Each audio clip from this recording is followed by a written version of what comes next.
गांधीनगरमध्ये फिरत होतो.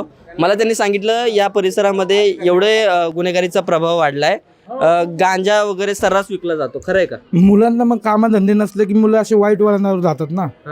मग नोकरी वगैरे नाहीये मुलांना, त्याच्यामुळं बर मग असे वाईट वळणावर जातात. काय म्हणले, काय बेरोजगारी आहे? एज्युकेशन नाही आहे या प्रभागामध्ये. एज्युकेशन दृष्ट्या महाग असलेला प्रभाग आहे. रस्त्याची समस्या भरपूर आहे. झाडू मारणारे रोज येत नाही, स्वच्छता होत नाही. कित्येक प्रमाणामध्ये इथं अतिक्रमण झालेलं आहे, त्याच्याकडे कोण लक्ष घालत नाही. गुन्हेगारीचं प्रमाण वाढलेलं आहे. पण तुम्हाला सांगतो, पोलीस पण दुर्लक्ष करतात. पेट्रोलिंग होते का इथे? पोलिसांची नाही पेट्रोलिंग नाही होते रात्री? पेट्रोलिंग वगैरे होत नाही.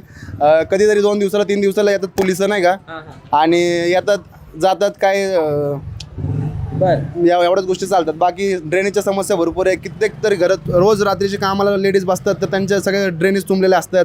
पर बेसिंगमधनं पाणी वरती येतं. या प्रभागामध्ये कित्येक तरी ठिकाणी ड्रेनेजवरती घरं बांधलेली आहेत, त्याच्यावरती कोण ऑब्जेक्शन घेत नाही आहे.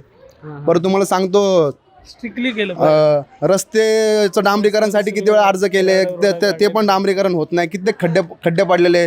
थोडीशी काम होतात, मुकादम लोक येतात, बघतात आणि पैसे खिशात टाकून जातात निघून.